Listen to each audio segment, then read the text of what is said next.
பொதுமக்களின் கனிவான கவனத்திற்கு தமிழ்நாடு அரசு போக்குவரத்து துறை மற்றும் போக்குவரத்து கழகம் சார்பாக முக்கிய அறிவிப்பு. நாமக்கல் புதிய பேருந்து நிலையம் 10-11-2024 முதல் இயங்கி வருவதால் வெளியூர் செல்லும் புறநகர் பேருந்துகள் அனைத்தும் புதிய பேருந்து நிலையத்திலிருந்து இயக்கப்படுகிறது. சேலம் டு கரூர் மார்க்கமாக இயங்கும் பேருந்துகள் புதிய பேருந்து நிலையம், Muthalaipatti bypass, hotel coastal, Vallipuram வழியாக இயக்கப்படுகிறது. மேலும் திருச்சி, துறையூர் மார்க்கமாக இயங்கும் பேருந்துகள் அரசு மகளிர் மேல்நிலைப் பள்ளி, அண்ணா சிலை, பூங்கா ரோட், கோட்டை road, Salem road corner, Murugan கோவில் பஸ் ஸ்டாப் வழியாக புதிய பேருந்து நிலையம் சென்றடையும்.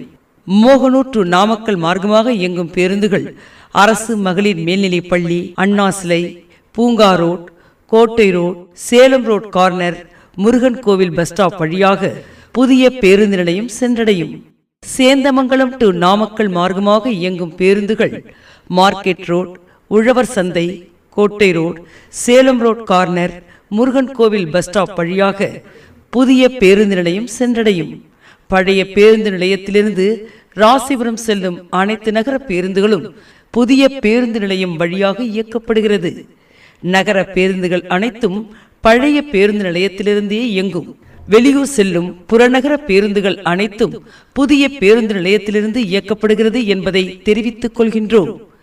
பயணிகள் இந்த அறிவிப்புகளை பின்பற்றி பயன்பெற்று ஒத்துழைப்பு கொடுக்குமாறு தமிழ்நாடு அரசு போக்குவரத்து துறை மற்றும் போக்குவரத்து கழகத்தின் சார்பாக அன்புடன் கேட்டுக்கொள்கின்றோம்.